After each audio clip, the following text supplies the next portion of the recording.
Dan Rather, I'm looking here at a headline. Let's take a look at it together. This is from the Concord Monitor. All agree changes in the air. How does Hillary Clinton win in a campaign that comes marked change? She accepts the fact that she may lose and lose fairly big here in New Hampshire and says to herself, I'm a 15-round fighter, I'm a get-up fighter, and she goes on from here as previous candidates have done. That's how she does it. I'm not saying that she's destined to lose here, but unless the dynamic changes greatly, she's going to come out here having lost 2 in a row. Andrea, a lot of people in Iowa who were not marked Democrats in their minds voted for Barack Obama, unaffiliated independent voters. Up here, the polling is saying that a huge percentage of them are going to go over and vote Democrat and likely vote for Barack. Well, 20% voted in Iowa who were declared independents, and 40% of the normal electorate up here is already independent. This is tailor-made for Barack Obama. These are educated people who are more inclined to be voting independent, who are less part of the traditional liberal Democratic coalition that is reflected in the Iowa voting. It is a real dilemma for Hillary Clinton because I don't know how she recasts herself here.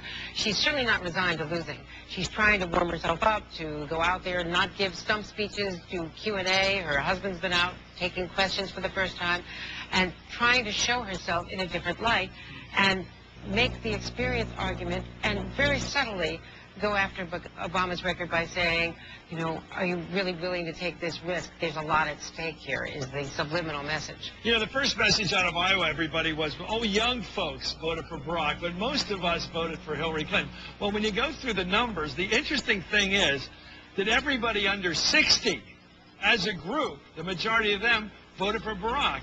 They're the new young people. 60's the new 21. I mean, everybody under 60's for Barack, and therefore, oh, they're just the young people. How do the Hillary people deal with the fact that most of their age group, the ones working for Hillary, and it's not just the age group, Chris. Look, it was women as well. Don't you remember all summer, all fall, we were being told that it was women that would vote for Hillary Clinton. That's what I thought. Here was the first real test. Yeah. Women voted for Barack Obama too. And look at the issues.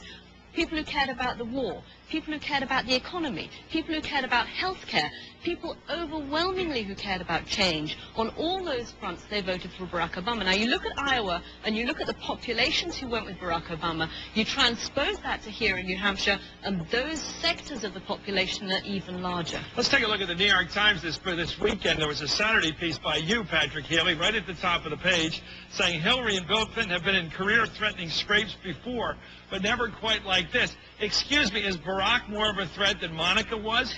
Well, from the Clintons' point of view, usually they demonize the opponent. They go after them. They hire private investigators to look into their past.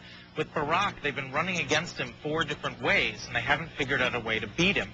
You saw this new sign at this Hillary event on Friday night. It said, ready, ready. They've come out of Iowa where the change message was dominant, and they're still saying, you know, she's the most experienced, she's ready, she can pull this off. Let's take a look at Hillary trying to sound confident. Of all the people running for president, I've been the most vetted, the most investigated, and my goodness, the most innocent, it turns out. Andrea, that's kind of interesting. She's saying she's innocent. She's not only the one saying that she's innocent, but talk about kind of going off message. Bill Clinton at a Saturday rally here was asked, tell me something that I don't know about Hillary Clinton. He said that she was exonerated of all charges by Ken Starr. Tell me how that is a positive, uplifting talking point for this campaign, which gets to a larger question, which is that the campaign is really in a bad shape. I'm not going to call it a meltdown, but Patrick, what you're reporting, what we're all seeing is that there is a lot of blame going on. Who's getting blamed for the screw-up so far?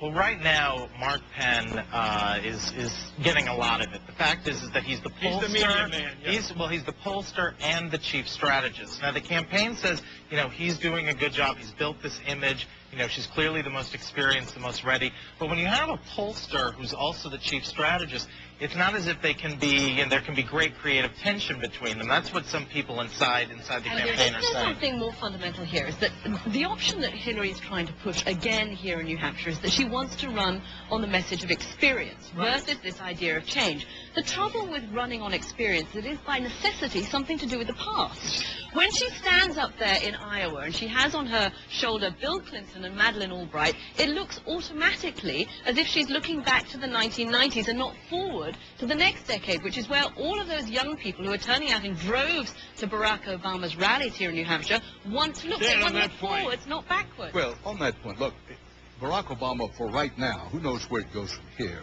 is like one of those Greek myth figures or a hero out of Shakespeare. And how do you battle that? Look, it could change overnight. It could change over a matter of weeks. And in the Clinton camp, from what I gather, they're not panicked. They are deeply worried, and they don't know what to do. That old saying, they don't know whether to wind their watch or bark at the moon.